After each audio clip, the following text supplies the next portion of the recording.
Hello everyone, you welcome to this edition of the 6 p.m. prime time newscast on Équinoxe Television, live from our headquarters in Cameroon's economic capital, Douala. I am Babla Jonathan. In our top stories in this edition of the news, several years after construction works were launched on National Road number 11, known as the Ring Road in the northwest region of the Republic of Cameroon, the road is still in a deplorable state. In this edition of the news, we're going to show you just how bad is the state of the Ring Road. Our correspondent in the northwest region of Cameroon, Bustela, will be taking us through that road. And also in this newscast, of course, we will talk about back to school. This is not yet a reality in many parts of the northwest and southwest regions of the country, despite all the efforts made by administrative authorities and equally politicians as well as elites from the two Anglophone regions of the country. The 4-year-long armed conflict is still weighing down on the academic future of children in the two crisis-stricken regions. Stay with us.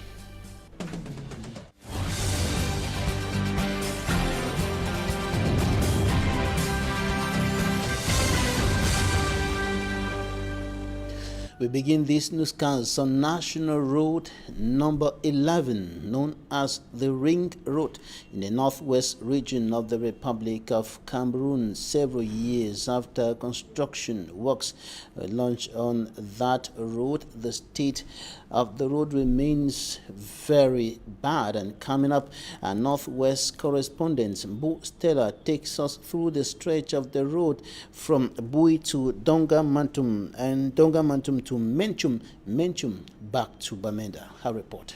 BA in Du subdivision, Donga Mantum division of the Northwest region. This spot is just one out of many road users have to go through to reach Kambe, the divisional headquarters of Donga Mantum division.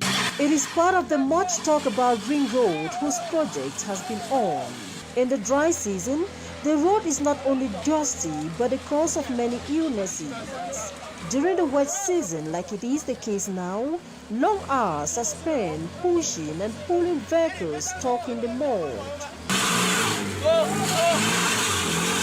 My motor was down here. We can fix the roads now yesterday, but we're not still there. See, so far we don't make 3 days before we come up with Camry on do. With the socio-political and security crisis rocking the northwest and southwest regions, persons traveling from Bamenda to Kambe rather go through the west region. They avoid passing through Bui, which is shorter. The first time all business people like we mostly they pass we use Banso. So now all the crisis they now they can't block road say Banso we want go motor or bike the CC and Bona. So the only one way now would use an only Magua route. The transport will come out Bavsam Canary from Kambe, now 20,000 and 25,000. Yes. So now they make plenty money? We make plenty money, so by motor Chakara too. This has made life more expensive in Kambe. First time we trade for 5,000. Yeah, you go to Jawundi. But now so you want to calculate the rate now, it be more than 25,000. See, you want to know my bags there. Well, I want to go buy beans, but now so we order route. I calculate for go buy beans, buy corn now, I'm a problem. Because the money was paid from Du to Kambe. Now money was on that fee have taken for Adam to buy a full one back. During the celebrations of the armed forces in 2010, the head of state, President Paul Biya, promised to personally supervise the tarring of the Ring Road. At the time of this report, about 60 out of the 367 kilometers road from Bamenda through Ngokutunja, Bui to Donga Mantum, Menchum and back to Bamenda has been tarred. Along this stretch of road, every effort is combined if the first, second or third vehicle, depending on the numbers stuck in the mud, will be pulled out. We driver them will be together. In SMA, if one motor they were front way, we feel succeed push that one. May all we now will go push another one. Cameroon seeks to emerge by the year 2035. 2020 is just 15 years away. For how long will these people pull and push vehicles on this stretch of road and many others within and without the northwest region? That is the state of National Road number 11, known as the Ring Road in the northwest region of the Republic of Cameroon. And I told you in the headlines that academic activities have not resumed in several parts of the two Anglophone regions of the Republic of Cameroon, hit by socio-political and security tensions for close to 4 years.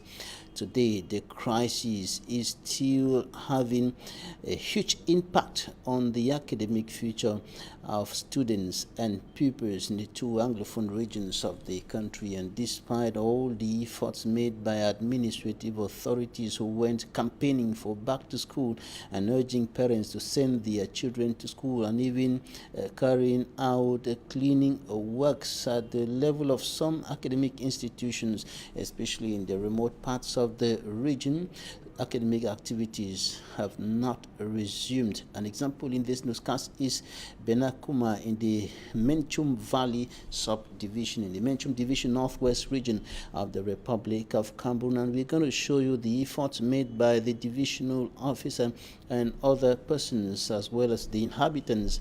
But schools have not reopened their doors yet, according to information streaming into our studios from that part of the country. Take a listen. I'm visibly satisfied with the massive turnout of the population. I'm happy. At least it shows that the population of Menchum Valley, most especially the population of the Shimi clan, are more than ever before determined for school resumption and are ready to give peace a chance, contrary to the past where insecurity had rocked the area. For the past 4 years, schools have not gone on smoothly in the entire subdivision, and I think with this community work, the population showed its determination to be more than ever before engaged in the development of their area and to give peace once more a chance. From the reassurance given to me during the meeting I presided over on the 30th and the massive turnout today, one can rarely say without mixing words that schools will resume effectively and the academic year will be effective too.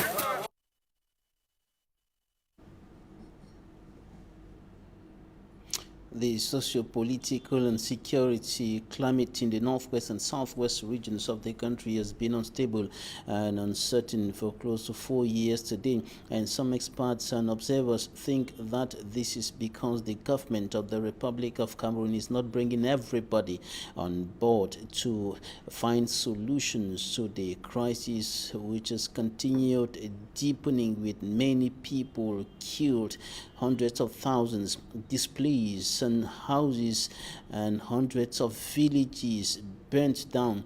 And one of the categories of people who are said to have been neglected in government's strategy in finding solutions to the Anglophone crisis concerns interpreters and translators, who are said to be sidelined from a government's strategy. And we talked to a translation and interpretation expert. Take a listen. Have 2 languages, officially bilingual. And for a profession that was born from the child background, a country which has these 2 languages officially, the ideal would be to use the languages for the profession or the discipline of translation to foster the country and ensure that growth and development is achieved using all the sectors of the country, particularly the 2 entities, the English-speaking and the French-speaking. That is where translators, interpreters have a key role to play, especially at a time when we are grappling with the Anglophone crisis, which has worsened and has been compounded by other factors that have come to aggravate it. And it is now nearly 5 years, and we don't seem to see a solution, at least not from what I see. With the killings and the number of militia on the rampage, we're in a tight situation. And that is where I think that we need all hands on deck. We need everybody who can make a contribution towards solving this problem to come on board. Whoever you are, wherever you are, whatever contribution you can make, if it is to save one life, it is important. Now, if translators who could assuage the pain of many, francophone or anglophone, who have a difficulty of communicating or have a sense of belonging because they cannot speak in the language in which they feel most comfortable, it's a problem. If I have a sense of belonging, if I feel that I am Cameroonian because I can speak English or French wherever I go to, it would dissipate some of the anger, the pain, the discontentment that is fueling the bitterness and the violence that we're facing today. So my appeal to government would be, where have you kept translators and interpreters? Well, I'm told there's a bilingualism commission. Well, I'm good. But for a bilingualism commission that has not one professional among 15 people, not one seasoned translator among 15 members, not one renowned interpreter among 15 people, you tell me you want to deal with bilingualism? Seriously? Okay, well, someone told me it was a political decision and a political structure to solve the problem. But that it was not even meant to solve the problem.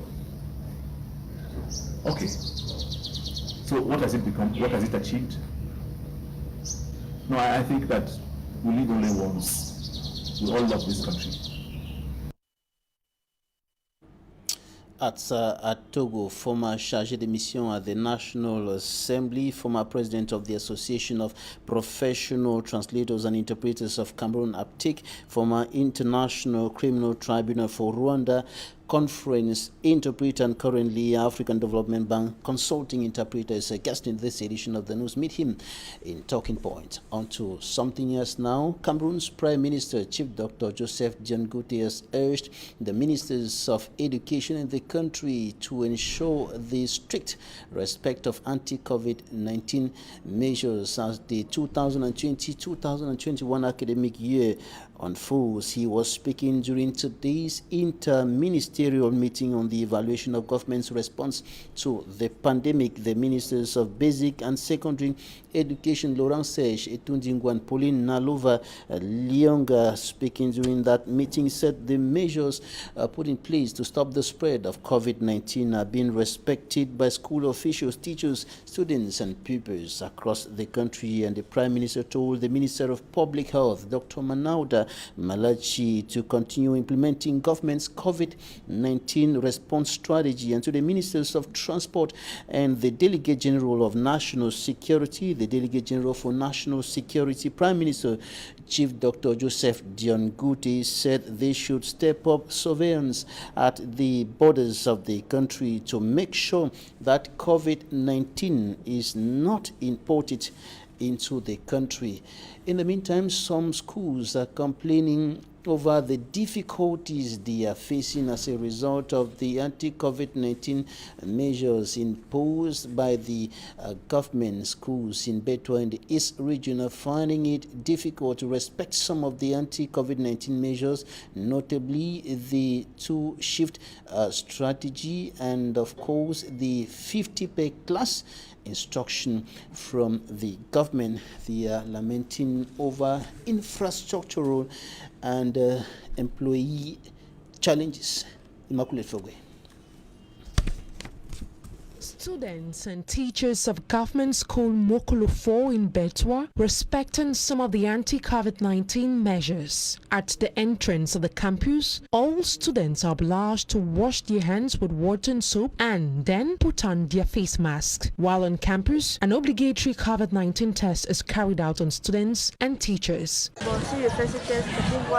I am carrying out the test in order to be aware of my status. The coronavirus has killed a lot of people in the country and others are still dying. So, I think protecting ourselves is equally protecting all those around us. In a bid to better implement the social distancing measure, heads of both private and public institutions were instructed not to welcome not more than 50 students per class. But the measure is yet to be respected in some institutions. We do not have enough classrooms that can permit us to respect the decision made by the Minister of Secondary Education. If parents had earlier registered their kids, would have used the money to build some classrooms and offices during the holidays.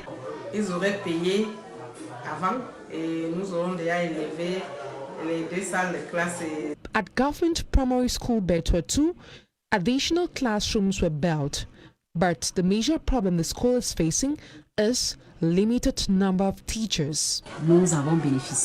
Some classrooms have been built, but we do not have enough teachers who can handle both shifts.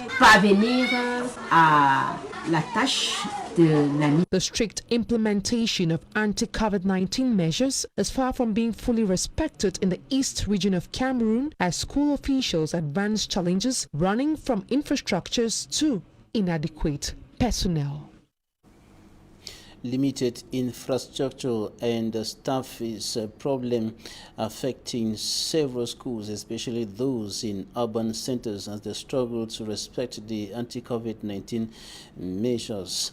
Now in news out of Cameroon, the president of Nigeria, Muhammadu Buhari, unveils spending plans of 13 trillion naira for next year to help the economy recover after it was battered by the coronavirus pandemic. This amount is more than the 2020 budget of 10.6 trillion naira, but lower in dollar terms as a result of the significant contraction of the country's economy in the second quarter of this year.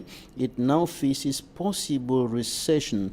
Tabling the budget of economic recovery and resilience in Parliament, President Buhari said the pandemic had wreaked havoc on the global economy, including that of Nigeria. And nevertheless, he expects the country's economy, the largest in Africa, to expand by 3% next year. This week, Nigerian lawmakers approved Buhari's plan to borrow $11 billion to fund the 2021 expenditure of the country. It will push Nigeria's total debt to $90 billion.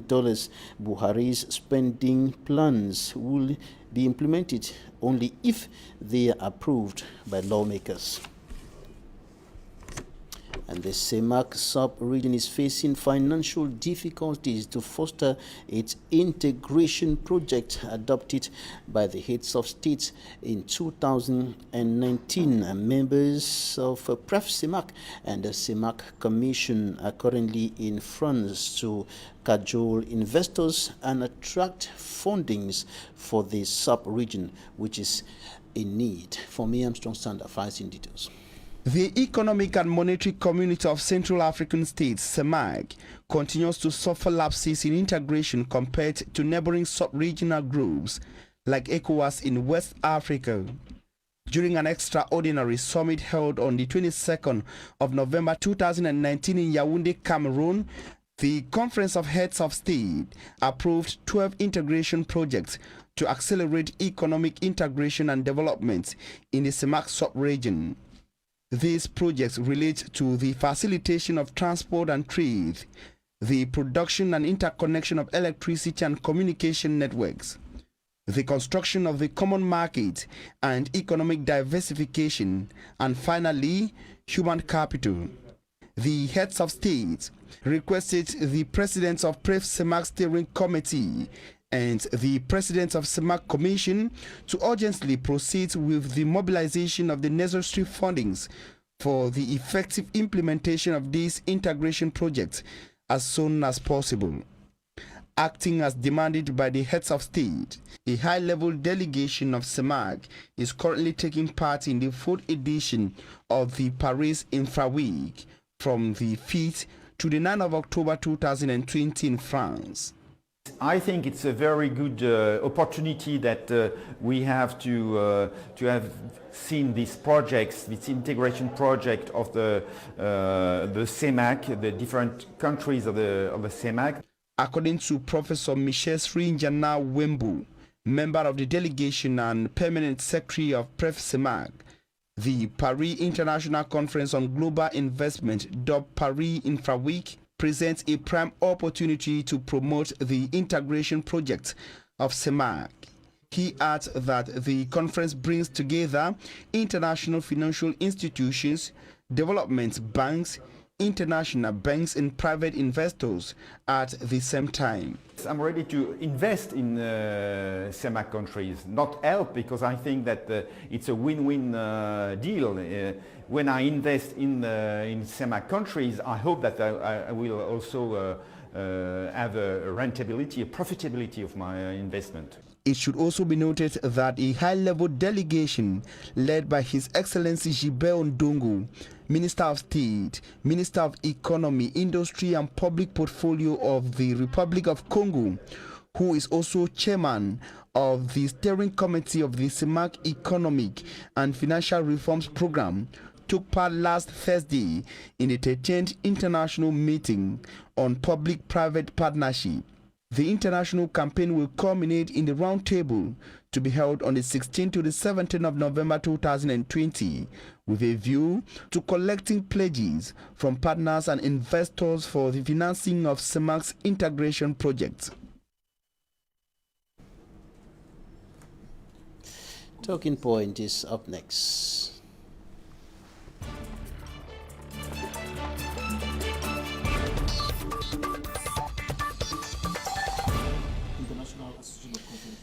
Thank you for joining us in this edition of Talking Points. We are receiving Atsa Atogo. He is the former chargé de mission at the National Assembly of the Republic of Cameroon, former president of the Association of Professional Translators and Interpreters of Cameroon, APTIC, former International Criminal Tribunal for Rwanda conference interpreter, and currently African Development Bank consulting interpreter. He is the team leader of Competence Professional Translators and Interpreters, a leading translation firm in Central Africa. Thanks for joining us today. My pleasure, and my privilege too. All right. First of all, we begin with some of the recent statements which you made concerning the management of the Anglophone crisis and the fact that everybody is not brought on board.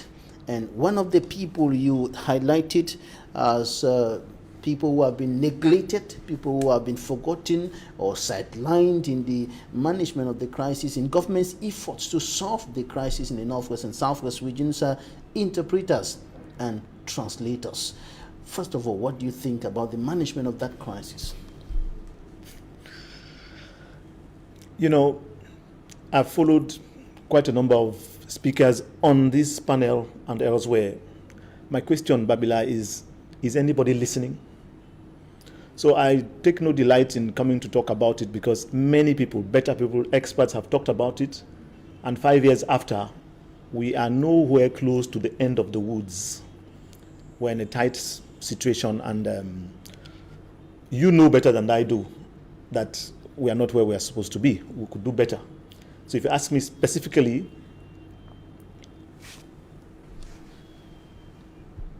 I speak because I want to speak to young people to think about how to run this country and how to make their future. If you talk about translators and interpreters, I mentioned the Bilingualism Commission. I have a lot of respect for the people who sit on that commission, but for the country which is the leading country in the production or the churning out of the highest number of professional translators, the top quality of professional interpreters on this continent, and we have exported as far as the ICC at The Hague and the extraordinary chambers in the Cambodia, in the courts of Cambodia. If you have Cameroonians who are that good, and then you create a bilingualism commission, and you don't have one translator, one interpreter on that commission, I don't think that you really want to address that issue. You are solving some other problem. You want to create a football team, and you don't have any footballer in the team. You have excellent doctors, excellent lawyers, excellent historians. You don't have one footballer. Let's talk about something else. You said that we are in a tight situation. From your understanding, from your perspective, we're in a tight situation as far as the Northwest and the Southwest regions are concerned. But that contrary to what government is saying. Government says that the situation is under control, it's progressing towards a return to normalcy, and so on and so forth. But you think that we are in a tight situation. Why do you think so? Mr. Babila, how many times have we been told that schools have resumed in the Northwest and Southwest province? How many times do schools, in fact, resume in the Northwest and Southwest province? We've heard that so many times, and we're being told it is resuming. Either I have boarded the flight and I'm on the flight, or I have not boarded that flight. But if I'm constantly, perpetually boarding a flight, there's something wrong with that flight or something wrong with me. And to tell you simply, I worked for the International Criminal Tribunal in Rwanda. Little did I know that I'll come back to my country and see the horrendous, gory, scaring crimes that I'm seeing in my own country. That is my concern. If I speak here, it is simply because I know too much to be silent. I know too much to be indifferent, and I care too much to be silent on this situation. And I think that anybody who can be useful should be brought in. And we, the interpreters, we, the translators, should facilitate that sense of belonging of every Cameroonian. If I feel that I belong to this country, I will want to protect it. If I feel that I don't belong to this country because each time I want to speak English or French, I'm told, laisse nous ça, I have no excitement about being in this country. And when people become desperate because they have been antagonized, marginalized, you'd not be surprised by the way they behave. And when you're dealing with somebody who has nothing to lose, you are in trouble. I feel very sorry for the young, talented soldiers who are sent to the Northwest or Southwest, and their lives are wasted when they should be excellent soldiers defending this country. Because the boys who are in the bushes, they don't care. They don't give a damn. They are already dead. They are jobless. They are desperate. So they have nothing to live for. So if they die, they already died. You were in Rwanda where something bigger than what is happening in Cameroon happened, and recently the bishops of the Bamenda ecclesiastical province were warning that the worst is yet to come if nothing is done. Are you seeing that we could possibly get to the situation of Rwanda if the situation is not arrested as soon as possible? I love life. Anybody who knows me knows that. I am no prophet of doom.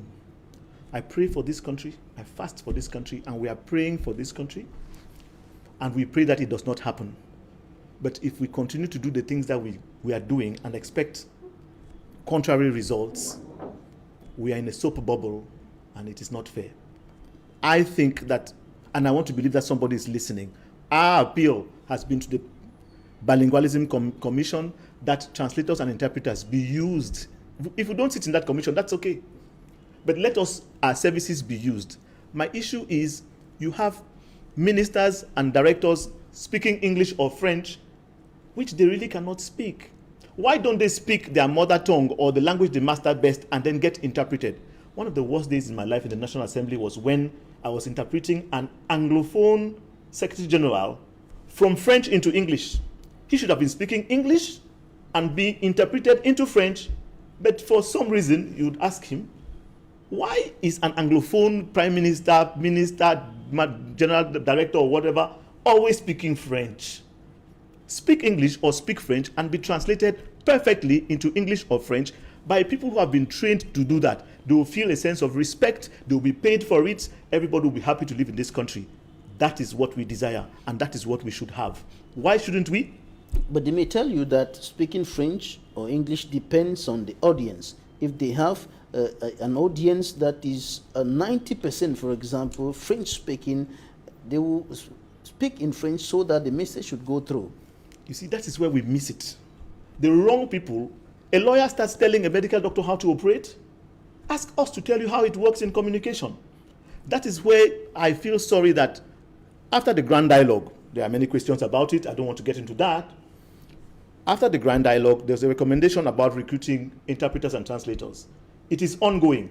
But Babila, in those who are preparing the tests, the examination papers for translators and interpreters to be recruited, you don't have APTIC, the Professional Association of Translators and Interpreters of Cameroon, which is respected across the world. I sit on the board in APTIC. But you don't include the people who are supposed to say, this is how the test is supposed to be. This is how the marking is supposed to be done. And you are carrying out a test to recruit who? Butchers? Hunters? If you do anything for us without us, you are doing it against us. Let government hear it and hear it very clearly. You may not be the right Ministry of Public, whatever is this, Civil, Public, what do you call it? The Ministry of Public Service and Administrative Public Service and Administrative Reforms should reform itself by including translators and interpreters into the recruitment of translators and interpreters into all the units that have been created. We have good laws. Our implementation is lacking. It is wanting, and wanting very badly.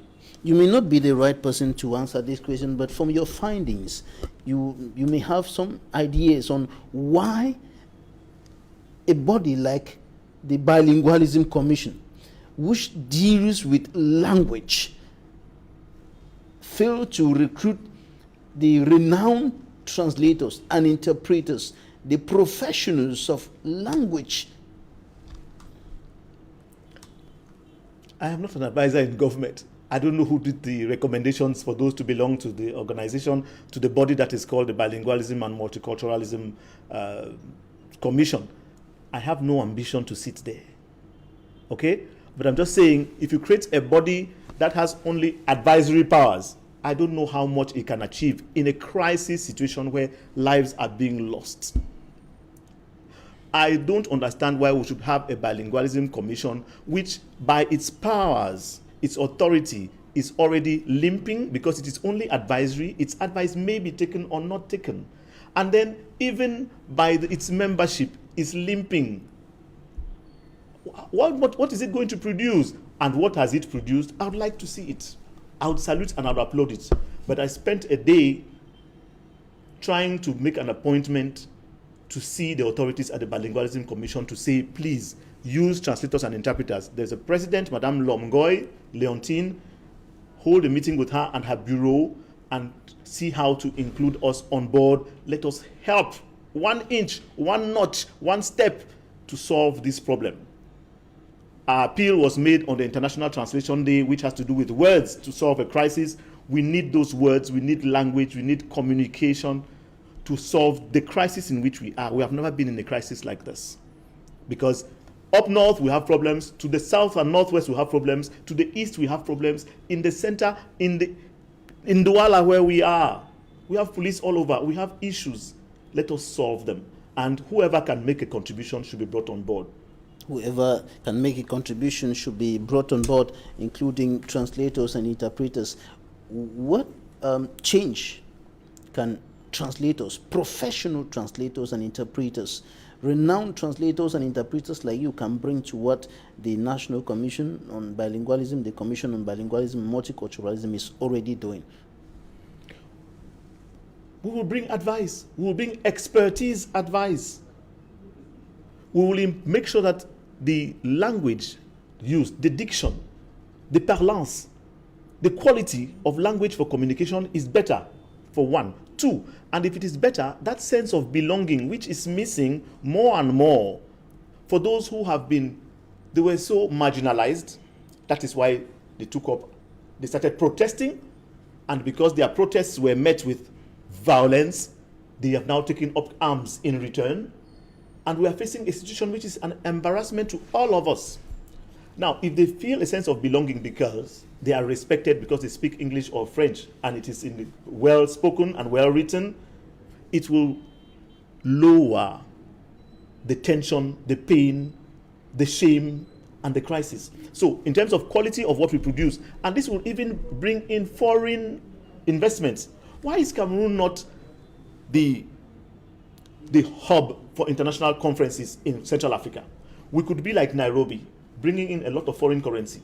We could be like Dakar, bringing a lot of foreign currency. We could be like Addis Ababa if we had a perfect system, a good system, where people felt comfortable.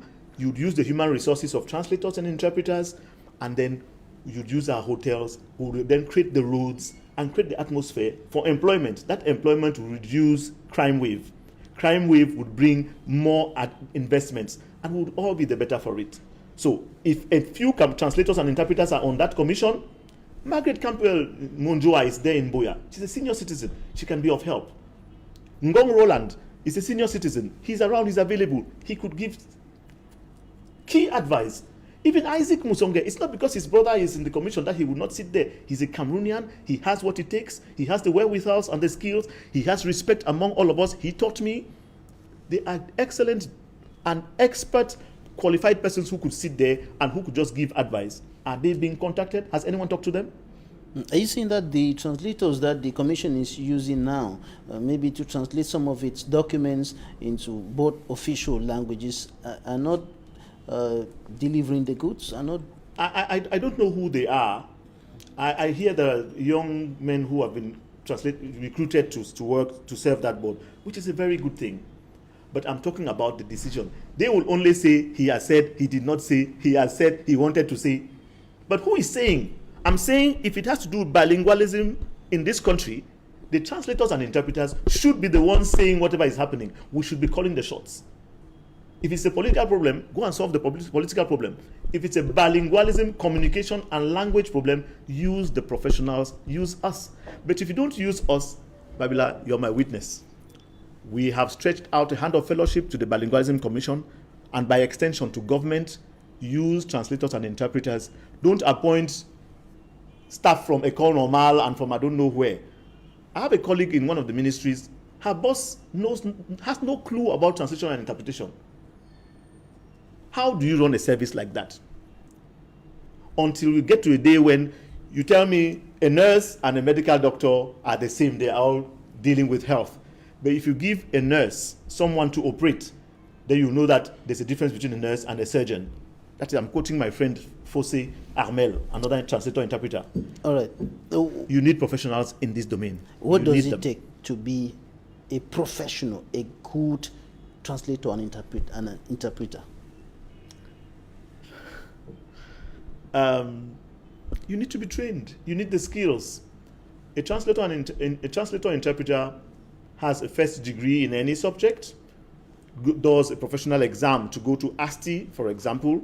You do 2 years to have a master's in translation. If you are good, if you are eloquent enough, you do another entrance exam to interpretation section, and you do 1 year to become an interpreter. So it is 6 years after your A-levels. But after you've done that, you need to work very hard. You need to have a model. You need to be ambitious. You need to display integrity. Those will push you to the fore. And I can tell you again, Cameroonians, we are the cradle of translators and interpreters in Africa. We hold the fort in African Development Bank. Jacques Jange, Chofo, Chinda, Zambo, they are there. You go to the African Union, you would find them there. At the ICTR, we were the highest in number, we were the best in quality. We exported to the ICC and went as far as Cambodia, Babila. But in our own country, where are we? What's the difference between an interpreter and a translator, or interpretation and translation? What's the difference? Is there any difference between the two? Very simply put, both disciplines serve for communication between parties or persons who do not speak the same language. But while translation is written, interpretation is spoken. The one is print media, for example, the other is audio. So interpreters, they sit in booths and they interpret either consecutively or simultaneously, or they do whispering to facilitate communication. Translators, they sit with the dictionary or they sit with a lexicon on their laptops or their pens, and they churn out the pages. So that is the difference. One is written, one is oral. Very simple.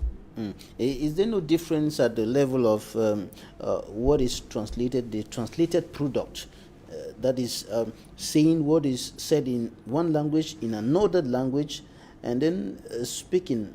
Else there is generally the idea that when you're interpreting somebody, you put yourself in the shoes of the person, and you say exactly what the person is saying, not like bringing yourself. If he says his name, my name is Jonathan, even though your name is John, you also say my name is Jonathan.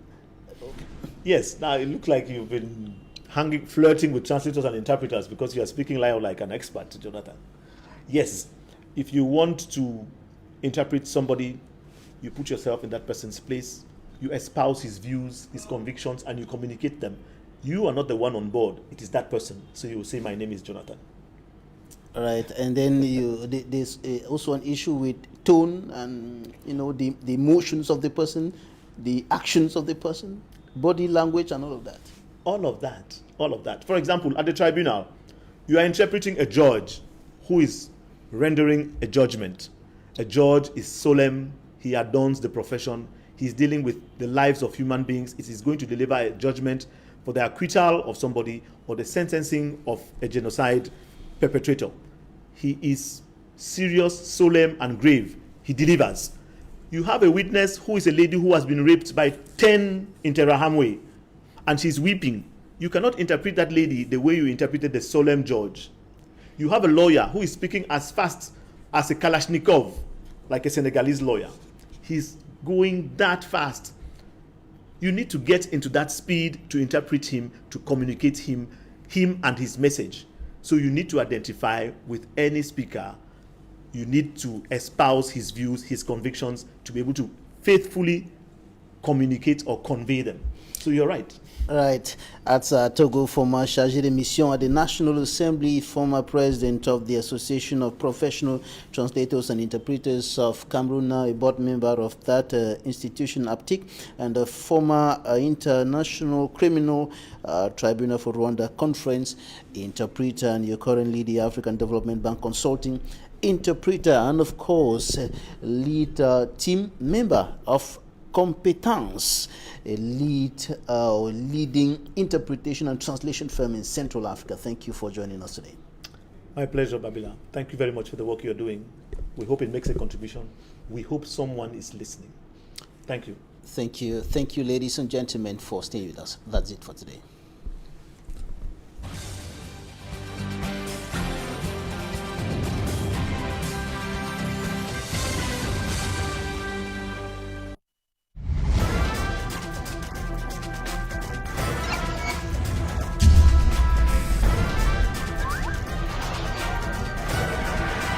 Équinoxe Télévision, au-delà de l'image, nous rendons compte. Ce jeudi sur Équinoxe Télévision.